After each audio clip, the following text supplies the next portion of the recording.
What's going on, guys? Welcome back to the channel. We have a really fun and interesting new video today. This is something new I'm kind of testing, so I hope you enjoy it. I've put in a little bit of work to get this to work correctly. I'm actually out in the shack at the moment, freezing because I'm out of kerosene in the heater, so hoping to get through this fairly quickly. But I'm going to try a voiceover video, so hopefully everything sounds okay. And what I'm working on today is building a sandbox, is what I'm going to call it, for this Aaron's riding tractor here that I just got some chains on and got a blade fit to, and I needed some weight over the back wheels to push snow, so I'm building a sandbox is what I'm calling it. So let's get right into the video, and I will be watching along with you, so stay tuned. Little bonus. Let's head back to the beginning. All right.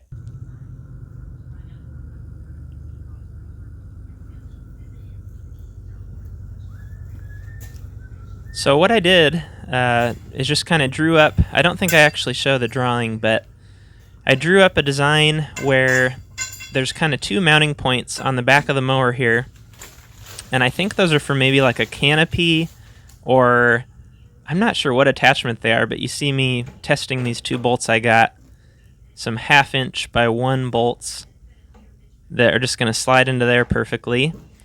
And then I'm going to have a triangle kind of coming back to a point centered behind the seat, and then a center support that runs down to the hitch area. So that's kind of the general shape of the thing.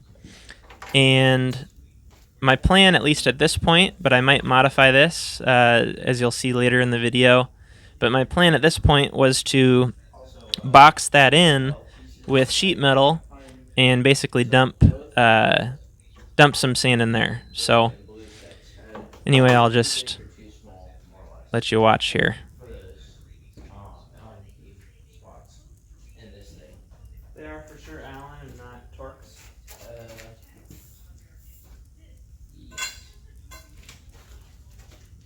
We were working on some other projects, as usual, at the same time, so a lot going on.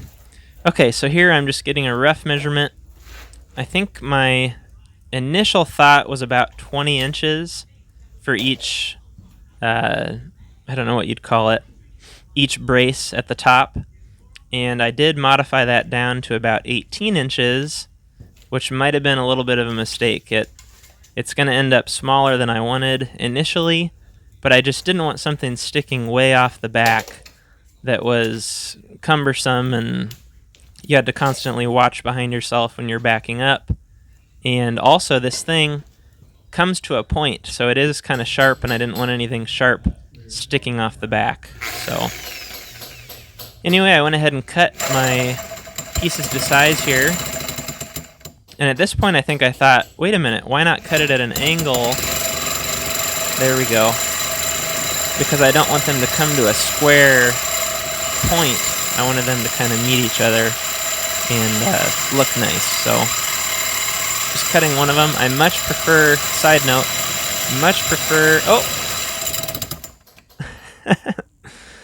the Sawzall compared to the angle grinder. The angle grinder is probably my least favorite tool in the shop.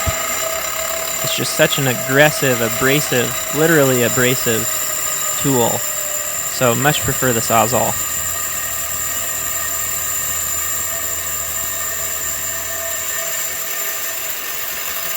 I think the camera falls down one more time here. Maybe not.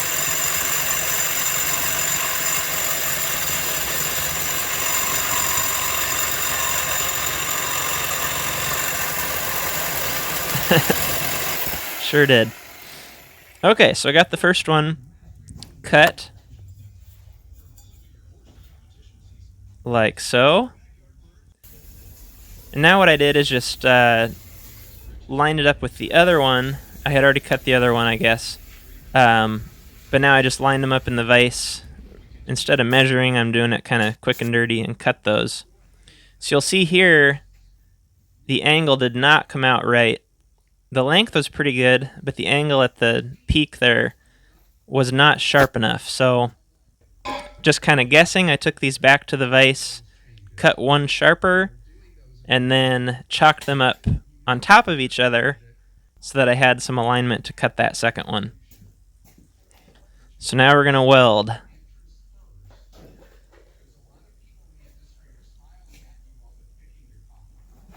If you've got a keen eye, you've noticed my new boots.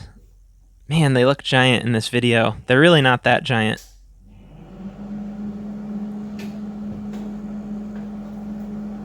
There'll be another review coming out on those boots here soon.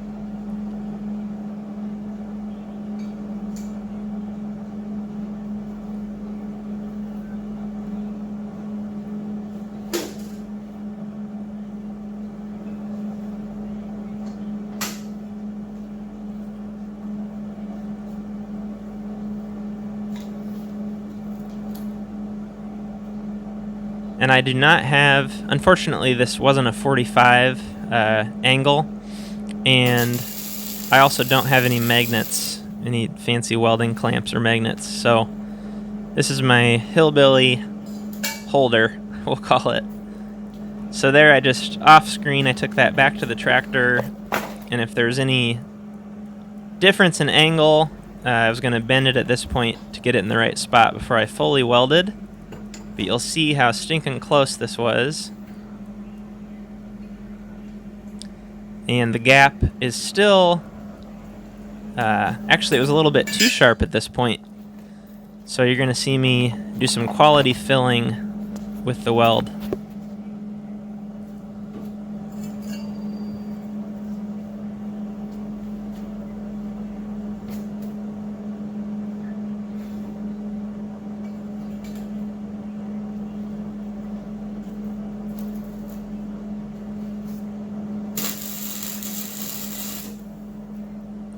Got to be extra careful these days not to set my beard on fire while I'm welding.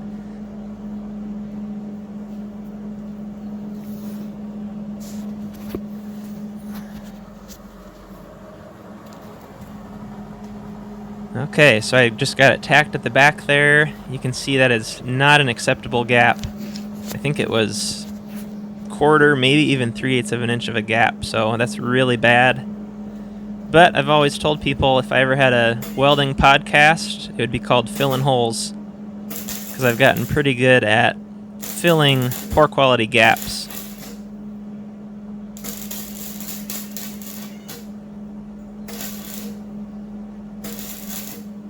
I'm almost doing like a DIY pulse MIG here, and my welder handled it really well. I'm always impressed when I can squeeze the trigger this often and not be breaking wire.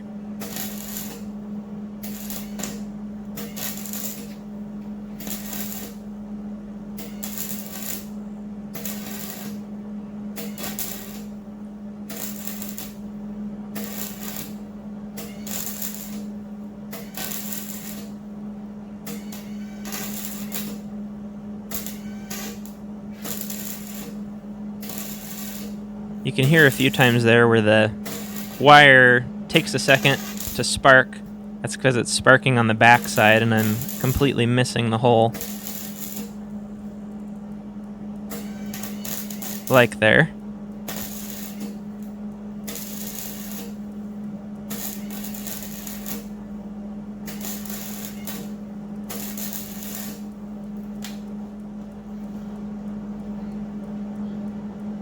And I had to bump up my sensitivity just a touch. I was getting flashed quite a bit.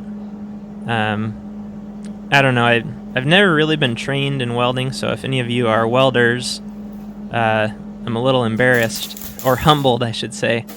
But you'll get to see here what kind of a job I did.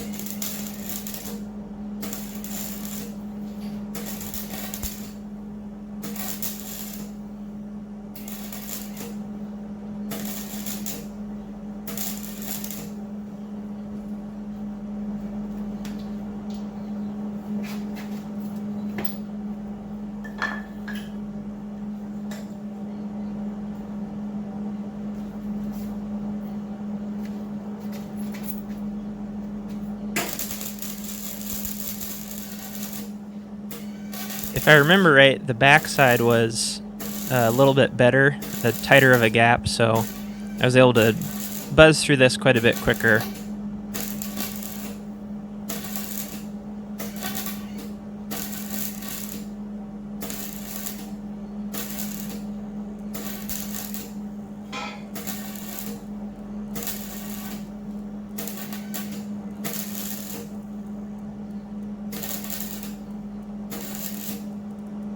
One thing I'll say, as you see that smoke rolling out there, and actually in a little bit here when I'm welding some, I don't know if they're zinc or what, but some coated materials, I am going to be ordering a welding mask respirator actually this week, I hope.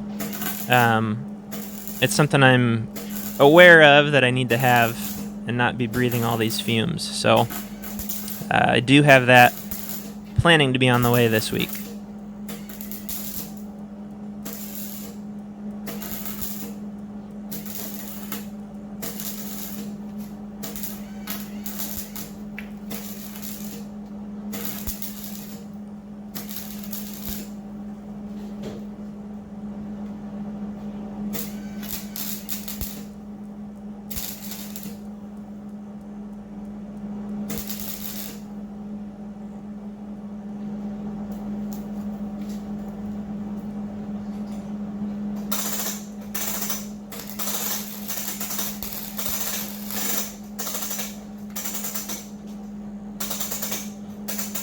Okay, finally. Get that brushed up and show you how it looks.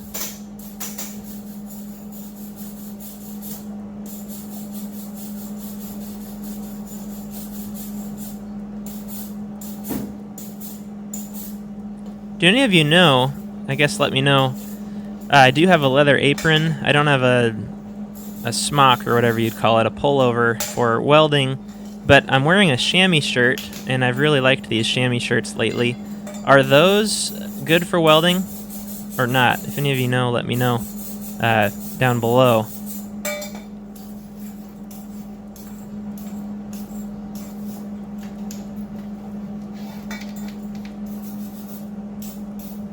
And I think I'm going to try and show this.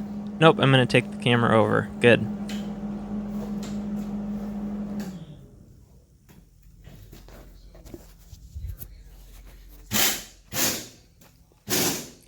Not bad.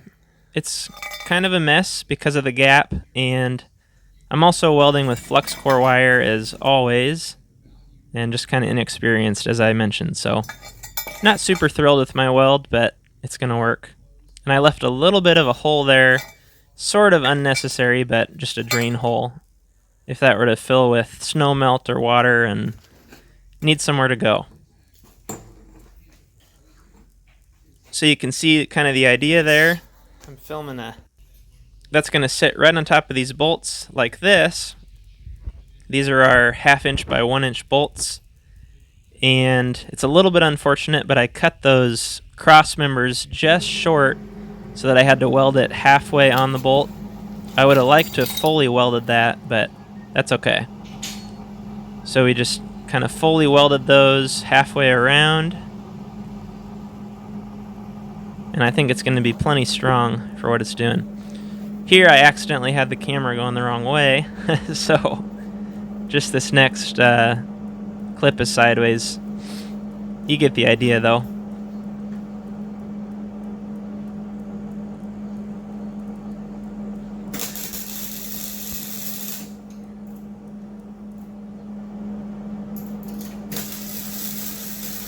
I think at this point I'm just going to pause and jump ahead a little bit just because we're sideways and it's kind of annoying. Just more welding.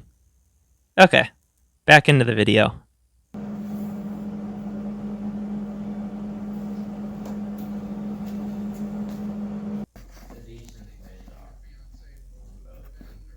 Hopefully the measurement I found was correct. I guess we'll know. So now I'm trying to level this out, if I remember right, and see what length of center support I need just to have it sit straight.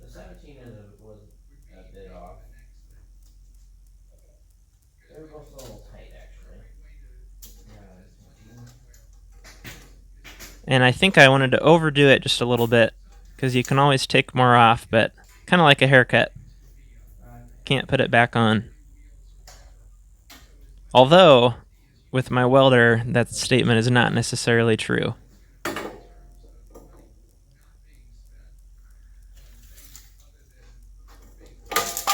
Whoop!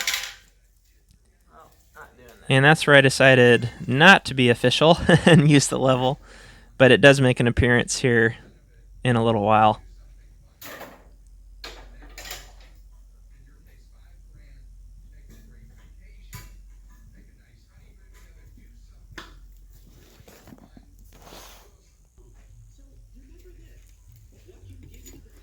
Okay, so here it's kind of something interesting. The way that I am matching these angles on each end of the tubing here to have a complementary angle on the right and the left is I measured from the short side to see that it was about 21.5 inches, and now I went to the long side and I wanted to match that same measurement. So you'll see me mark 21.5 inches, and if that makes sense, that way we ended up with an equal measurement. So our angles should be about the same.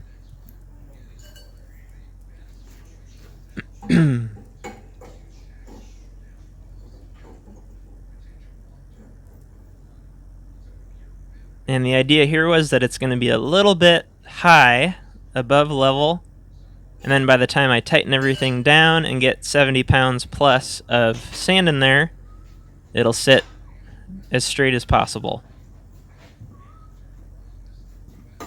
Probably overkill. This entire project is overkill, so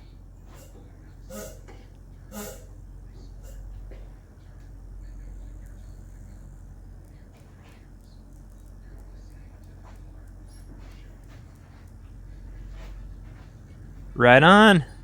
Thumbs up.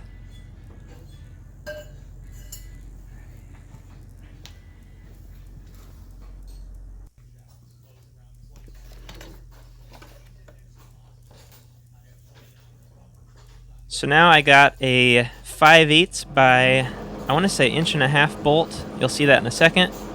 That fits into the hitch mount, or the hitch hole, and we're going to weld that at the bottom with a nut on the bottom. You'll see that here shortly. For now, I'm just sticking this upper portion of the support in to where there's no sharp edges sticking out, right about here. And I take a little while to get that perfectly straight in line so that it'll work out later. And weld that up. Just out of frame here, I didn't realize the camera was too low.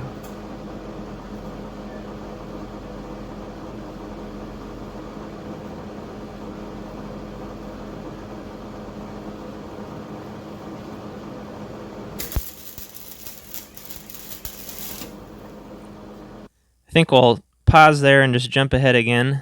For one thing, you can't see what I'm doing, and it's just more welding, so get that welded up all the way around at the top. And now I'm going to show that bolt that I was just talking about.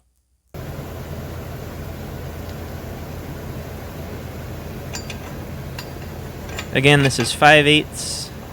It just happened to be what that hole size was, and about 1.5 inches long.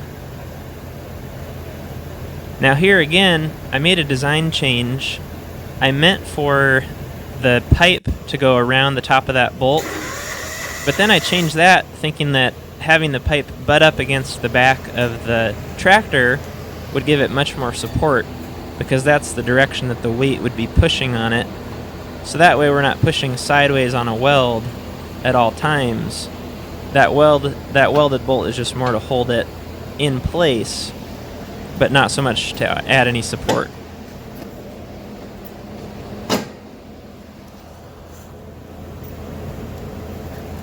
Perfect. So now we'll take our nylon insert lock nut, and you'll see the gap get pulled down here as I tighten.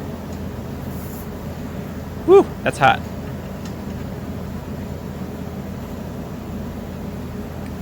Perfect.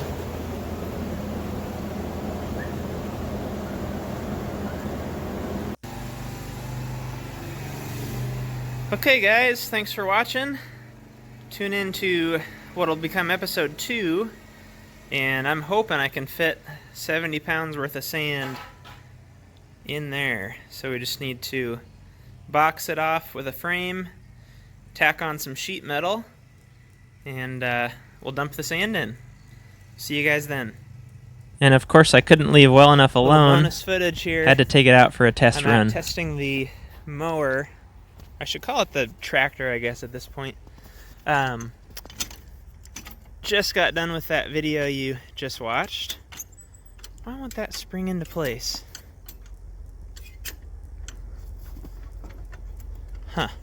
Anyway, out testing it just to see how it does before the sandbox is done. And I wanted to give you guys an example here. Once I get this lift chain bolted back on, I'll bring you along for the ride. All I had was like a 6-foot chain, so I need to run uptown and just get a few links to replace that. That we made, or modified I should say. I can't wait to run this thing actually after dark. I think it's kind of fun to plow snow with the headlights on in the dark. Alright.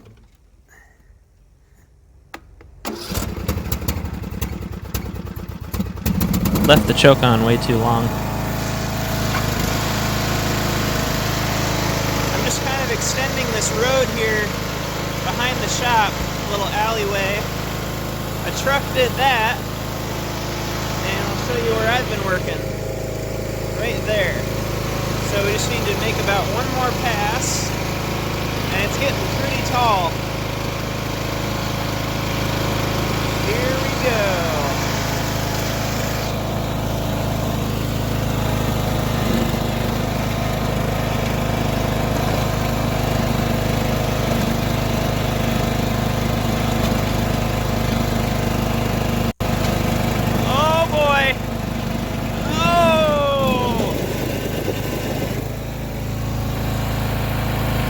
The snow is wet and heavy and above the plow.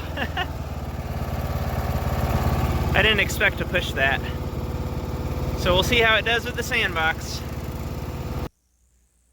Alright guys, that's it. Hopefully you enjoyed this style of video, and I'm going to have part 2 coming out here soon, hopefully next week. So if I don't see you before, have a Merry Christmas and Happy New Year, but I hope I see you before that. Thanks for watching again. Make sure to like and subscribe as always, and I'll see you on the next video.